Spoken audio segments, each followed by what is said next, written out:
乗ったことのない人には敷居が高いと思われる乗り合い船の釣りと思います。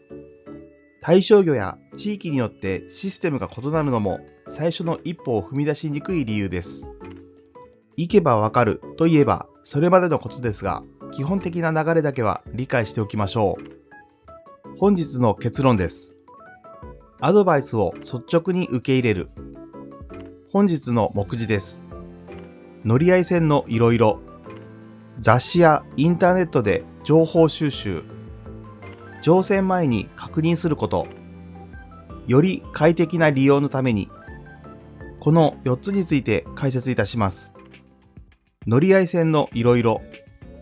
出船前のひとときは釣り人が最もワクワクする時間です。早めに船に乗り込んで釣り具の準備を一通り済ませておくことも釣果に影響します。一口に乗り合い船といってもその営業形態は様々です。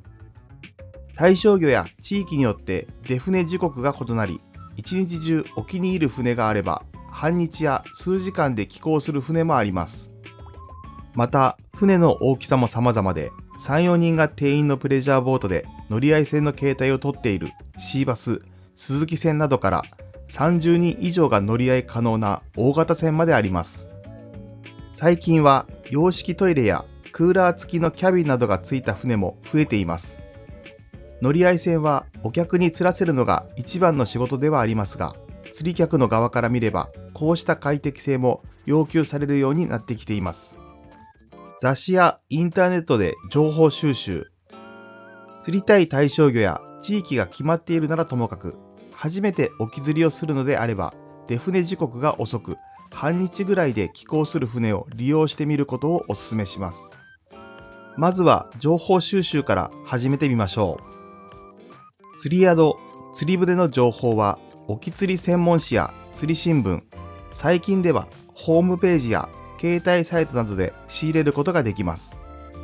いずれも地域、港、釣り宿名と連絡先に続いて、釣り物、対象魚、出船時刻や料金、仕掛け、最近の釣果などが記載されているので、それを参考に選びましょう。乗船前に確認すること。釣り宿の候補が上がったら、初めての方は電話で直接問い合わせすることをお勧めします。予約不要で乗れる船もありますが、事前に電話で予約しておくのが一般的です。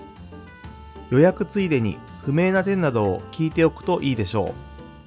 初めての利用の場合、必ず聞いておくべきことがいくつかあります。まずは出船時刻と寄港時刻です。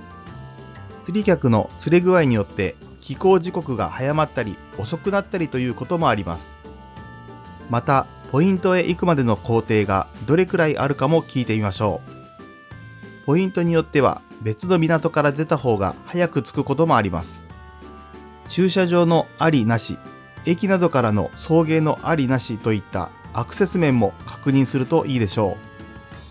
朝早い船で道に迷って時間に間に合わないことがないように、集合場所などはしっかり確認しておきましょう。釣り具を含めた装備に関しては自分で用意するのが基本ですが、レンタルタックルを用意している釣り宿も多いです。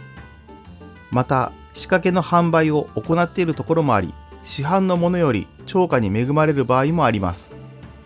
餌に関しても乗船料金に含まれていたり、別途船宿や漁協などで購入する必要があったりと、いくつかの形態があるので確認が必要です。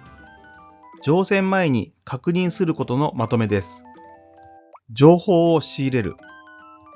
沖釣り専門誌や釣り新聞、ホームページなどには釣果情報が掲載されています。対象魚やエリアを絞った上で釣り宿を比較して選んでみましょう。釣り宿の利用法。釣り宿とはその名の通り、乗り合い船を利用する釣り客向けの宿泊施設です。乗り合い船の受付も兼ねて、宿泊者以外もまずここへ行くのが一般的です。船宿には待合所が設けられていることが多いです。受付から出船までの間や寄港後にくつろぐことができます。軽食を販売しているところもあります。乗船場所の決め方。朝早く来た順で整理券を取るシステムの一例です。港の指定された位置に早いもの順でクーラーボックスなどを置いて釣り竿を決めるシステムもあります。整理券の順に釣り竿番号のプレートを取り、そこに座ります。混み合うことが多い乗り合い船では釣り竿を間違えないようにこうしたシステムをとっています。乗船前の準備。荷物はまとめておきましょう。タックルはバッカンなどに入れ、竿はロッドベルトでまとめておきましょう。ライフジャケットの着用が義務付けられています。船酔いが心配な人は酔い止めを服用することをお勧めします。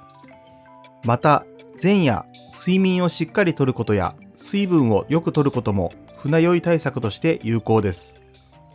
より快適な利用のために、一度体験してしまえば足りなかった装備などが分かり、次回からは準備万端で出かけることができます。常連さんや船長の話を聞くことで、どの釣り竿を選んだらいいのかなども分かってくるはずです。遊漁船の釣り竿には次のようなところがあります。三好。船の先端側です。ルアーフィッシングの乗り合い船などでは最も有利な場所です。反面、揺れが大きいので静かに誘いたい餌釣りなどでは不利になります。胴の間。船の中央部分のことです。最も揺れが少なく、船長との距離も近いのでビギナーにはおすすめです。デメリットとしては、隣の釣り人とお祭りしやすいことです。友。アンカリングをして巻き餌で釣るサビキ釣りなどでは、巻き餌の効果が最も出る釣り竿です。一番後ろの大友は、竿の操作の自由度も高いです。一つ釣り客の側として理解しておきたいのは、釣り宿というのはサービス業でありながら、その意識は全ての釣り宿に当てはまらないことを知っておきましょう。最近でこそサービス業としての意識を持つ釣り宿が現れてきましたが、全国的に見ると少数派です。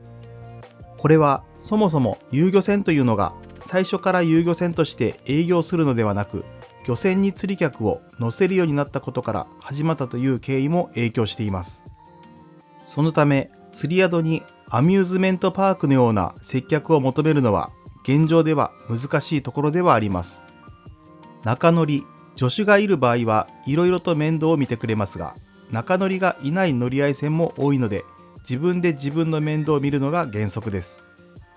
郷に入れば郷に従いで、同船者や船長とコミュニケーションを取ることが快適な利用につながります。お祭りをしたら率先して自分の仕掛けを切ったり、大物をかけた人がいたらタモ入れを手伝ったり、他人への気配りを忘れないようにしましょう。その上で自分に合った釣り宿を探しましょう。今回の授業は以上となります。最後までご視聴ありがとうございました。